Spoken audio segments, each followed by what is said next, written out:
എല്ലാവർക്കും അറിയാം സിസേറിയൻ ചെയ്യുമ്പം ഈ വയറിൻ്റെ അടിഭാഗത്താണ് അവർ കട്ട് ചെയ്യുന്നത്. അവരങ്ങനെ കട്ട് ചെയ്ത സമയത്ത് പെട്ടെന്ന് എനിക്കൊരു കൺട്രാക്ഷൻ വന്നു. ആ സമയത്ത് കുഞ്ഞിൻ്റെ തല സ്റ്റക്കായിട്ടിരുന്നു, കാലും ബോഡി മാത്രം പുറത്തു വന്നു. അപ്പം ഒരു മലയാളി നേഴ്സായിരുന്നു സിസേറിയനെ അസിസ്റ്റ് ചെയ്തത്. അപ്പം പ്രാർത്ഥിച്ചൊക്കെ ഞങ്ങളെ കയറ്റി. എന്നിട്ട് പുള്ളിക്കാരിയാണ് ഞങ്ങളോട് വിവരങ്ങൾ പറഞ്ഞത്. അപ്പം പുള്ളിക്കാരി പറഞ്ഞത്, നിങ്ങൾ ജീവിക്കുന്ന സാക്ഷ്യങ്ങളാണ്, തമ്പുരാനാണ് കുഞ്ഞുങ്ങളെ തരുന്നതെന്നുള്ളത് ജീവിക്കുന്ന സാക്ഷ്യങ്ങളാണ്. നിങ്ങളെ കാണുമ്പോൾ എനിക്ക് പിന്നെ രോമാഞ്ചം ഉണ്ടാകുന്നെന്ന് പറഞ്ഞു. കാരണം അന്നേരം കട്ട് ചെയ്ത സമയത്ത് കുഞ്ഞ് സ്റ്റക്കായപ്പം ഡോക്ടർക്ക് എന്ത് ചെയ്യണമെന്ന് അറിയത്തില്ല. അപ്പം ഡോക്ടർക്ക് പെട്ടെന്ന് എന്തോ ഒരു ശക്തി ആവശ്യിച്ച പോലെ ആ ചേച്ചിക്ക് അനുഭവപ്പെട്ടു, ആ നേഴ്സിന്. അതിൻ്റെ കാരണം എനിക്ക് മൊത്തം ബോധം പോയില്ലെങ്കിലും അവിടെ എന്തോ കട്ടെന്നൊക്കെ പറയുന്നോ എന്തൊക്കെയോ എല്ലാവരും ഓടുന്ന പോലെയൊക്കെ തോന്നി. അപ്പം ഞങ്ങൾക്ക് എന്തോ പന്തിയോട് തോന്നി. മാതാവിൻ്റെ കാശിരൂപം ഞങ്ങൾ രണ്ടുപേരും കൂടെ കയ്യിൽ പിടിച്ച് വിശ്വാസ പ്രമാണം ചൊല്ലി പ്രാർത്ഥിച്ചു. ഞങ്ങൾക്ക് എന്താ സംഭവിക്കുന്നതെന്ന് അറിയത്തില്ലെങ്കിലും ഞങ്ങൾ പ്രാർത്ഥിച്ചു.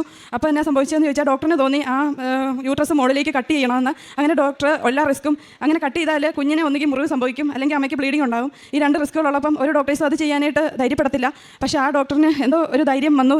അത് മാതാവാണ് ധൈര്യം. മാതാവ് അവിടെ പ്രവർത്തിച്ചു. കൃപാസന മാതാവിൻ്റെ ഇടപെടലുണ്ടായി. ഡോക്ടർ മുകളിലേക്ക് കട്ട് ചെയ്തു. എല്ലാവർക്കും ഉള്ള പോലെ ഒരു കട്ടൽ എനിക്ക് ഇൻസേഷനാണ് ഉണ്ടായിരുന്നത്. അത് എനിക്ക് മനസ്സിലായില്ലെന്നുള്ളൂ. പക്ഷേ കട്ട് ചെയ്ത് കഴിഞ്ഞ് പിന്നെയും കോംപ്ലിക്കേഷൻ തീർന്നില്ല. കുഞ്ഞ് കരഞ്ഞില്ല. എന്നിട്ട് അപ്പോഴാണ് എനിക്ക് ഇച്ചിരിയൊക്കെ കാര്യം മനസ്സിലായി. ഞാൻ നോക്കിയപ്പോൾ കുഞ്ഞ് കരഞ്ഞില്ല, ഹാർട്ട് റേറ്റ് 0, ഓക്സിജൻ സാച്ചുറേഷൻ 0, എല്ലാം 0 ആയി. അപ്പം ഞാൻ ഭയങ്കരമായിട്ട് ടെൻഷനായി, വെപ്രാളപ്പെട്ടു. അപ്പോൾ അനസ്തറ്റിസ്റ്റ് പറഞ്ഞു അവിടെ അടങ്ങി കിടക്കുക, റിലാക്സ് ആയി കിടക്കുക, കുഴപ്പമില്ലെന്ന്. പക്ഷേ എനിക്കറിയാം കുഴപ്പമുണ്ട്. കുഞ്ഞ് കരഞ്ഞില്ല, കുഞ്ഞിന് അനക്കമില്ല.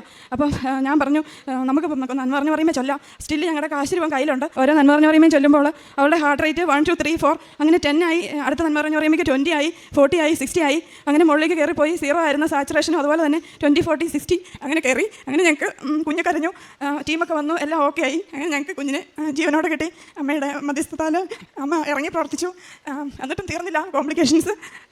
അത് ഞാൻ 6 മാസമായപ്പം കുഞ്ഞിന് ഹിപ്പിൻ്റെ ഒരു പ്രോബ്ലം ഉണ്ടായി. കാരണം വയറ്റിൽ കിടന്നപ്പം ഇരിക്കുമായിരുന്നു, കാരണം അത് തിരിഞ്ഞ് കിടന്നപ്പം. അപ്പം കുഞ്ഞിൻ്റെ ഹിപ്പിന് ഒരു ആംഗിൾ വൈഡായിപ്പോയി. അപ്പോൾ അവരൊരു സ്കാൻ ചെയ്തു. അപ്പോൾ അവർ പറഞ്ഞു കുഞ്ഞിന് ബ്രേസ് ഇടണമെന്ന്. അങ്ങനെ ഒരു വലിയൊരു ബ്രേസ് ഇട്ടപ്പോൾ അവൾ കമ്മലുകയും ഒക്കെ ചെയ്യുന്ന ഒരു സമയമാണ്.